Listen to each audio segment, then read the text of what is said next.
Let's play Space Firebird. Who doesn't remember this big time game from Nintendo? Now, it might seem strange that this game came from Nintendo, and it might even seem strange that I'm bringing it up if this is like a top 100 plus list for me. But I played this game. I played this game as a kid, and I saw it at arcades, and I actually thought it was better than a Galaxian game and better than Space Invaders. I thought it was harder. The sound was a little painful to my ears, I think, as I recall. But it was just, man, back in this era, 1980 and 81 and 82, if you lived back then as a kid, it was amazing. And if you didn't, it's quite a historical dive. It was the most exciting time ever in arcade history. So seeing a space shooting game was enticing if it was in color. And there were some games that were not in color back then. Because there were old games that were still hanging around in some arcades. But there was just so many new games that were coming out. Now, this is the cabinet I understand, the one I remember the most. And this one looks great. The condition of this just looks fantastic. Gremlin/Sega. So here's our U.S. distributor for the game. And otherwise, it's all Nintendo, but you wouldn't know that. This game comes out right before Donkey Kong, so you don't see Nintendo cabinets here being manufactured for the U.S. market, not in the traditional sense, right? Here's another one. Now, this one I'd never seen before, not back in the day. Arcade auctions, these pop up once in a while, or they did when we had those. But this being a mini or a cabaret model. Awkward game control positions here. And I think I see the Sega logo right at the top on its baby marquee. And here we have a cocktail table. I had never seen a cocktail table version of this unless I just walked past it, went bleh, because I really didn't want to buy any of those for my collection.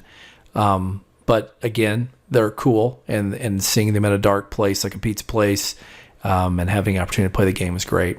So here we have it. It looks pretty generic. The cabinet does, like so many of these are.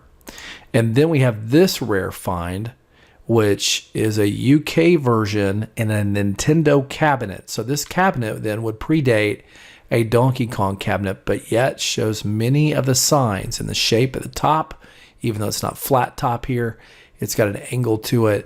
But just the edging, the T-molding that they use here, the speaker cutout, looks very much like Nintendo's later standard cabinet for Donkey Kong, Donkey Kong Jr., Donkey Kong 3, Mario Brothers, and Popeye. If I said all those right. A Nintendo fan, and I don't mean Super Nintendo console, but a Studley super dig deep Nintendo fan can certainly correct me here because I'm just going off of what I remember from the era. Okay? So, Space Firebird, we've went over that stuff, but what about this game? Well, Space Firebird is a shooter, and it is a precursor to Galaga. And, of course, it wasn't designed by the same people at all. Colorful, all Japanese in design. And as I recall in reading, this was made by Nintendo R&D 1. So the original research and development people who made other things other than arcade games. Well, okay, so let's play the game. And let's talk as we play through it. So, we have two buttons. We have a fire button, and we have another button that is going to be used for going in. I'm going to call it a mode that it's kind of a shield mode where you can kind of be indestructible. The fastest I can fire, I can throw 2 bombs off at once. And I'm done. So the spread of bullets is a little unpredictable. It seems like they come out in clusters, where other games by Bally Midway, Namco, were not. This guy requires 4 shots to blow him up. And at the top underneath the high score for the game, you see the number of baddies still to go in this particular wave. it all happens in waves. Now notice these bombs, when they throw them out there, they are pretty unique. This guy here, I always called him the Golden Eagle. I don't know if that's really his name or not.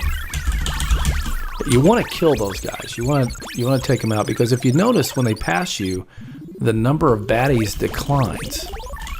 Now we finally have a pattern that's reminiscent of maybe a Galaxian game. I wonder if there was any influence here, Namco with Nintendo. Another note here, notice when I go to the far right that it kicks me up a little bit, so I'm actually moving in a bit of an arc. And you'll see me kind of play that a little bit to try to, maybe you'll see me do it if I can not die, to kind of move out. See how I did that? So he swept underneath me. Oh, and again, so that comes in handy. Come on, Eagle guy. It's almost like the code had to determine whether or not to go underneath me or just smash me. Okay, so now we're dropping bombs, and it seems like a lot of shooter games do that. They drop little bombs. Those are kind of handy. You get points for them, so more points than just slapping at these guys, I think. I don't have all the points together. So the Eagle guy, you know, you really want to get that Eagle guy. So 4 hits. Oh, and I just didn't really mean to, but this is kind of my infinity mushroom guy. This is what you get whenever you hit the panic button, I'm going to call it. So there's a second button outside of your fire button that allows you to when you use it, you're going to invoke that. And you only get to do that once per round, or I believe if you die, you get to do it again. So I'm just firing away, and I'm sorry if it's making a lot of racket here. I'm not very intentional in my shooting, am I? If you could pick up on these sounds, and I usually keep the sound down a little bit, it's a little painful on the ears. Wink, wink, wink, wink. Fairly unique, and it almost sounds like random noise generation.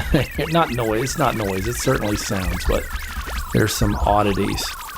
And if you look at these guys, they're pretty fast. I mean, they're moving along. Whenever they go into an attack dive, you know, they're trying to make maneuvers here that cause you to panic. So I guess I'm done. Again, I think I'm on round 3. I see the 3 popped up here over on the right side, and I'm not quite sure what happens after round 3. Seems like I read this was the last round. So I'm at my highest score. Highest score since I've been playing on this emulator. Because, you know, I play a little bit. Whoop, whoop. Oh, I just hit my invincible mushroom cloud button. Didn't go anywhere for me. So 2460 is what I got. Now I think I saw that what's currently out there on Launchbox is like 5,000.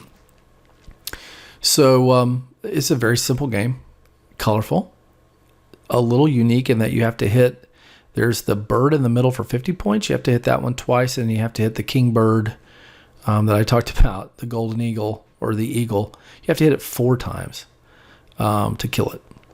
So apparently killing all of the big ones, the eagles as I call them, is the thing to do, because if you do that and you hit all of them, I read that you get 1,000 points in the rules. So that would be a significant amount of points here in this game. Just like hitting those things. Those are worth a lot of points too, comparatively. So you want to hit those. Okay, so Nintendo did create a shooter. It wasn't always little happy things that were, non-violent. Here we're actually murdering birds. But they're space Firebirds, so I guess it makes it okay. Jump in, play a little Space Firebird on Launchbox, set up an account, and surely you can take down this 2460.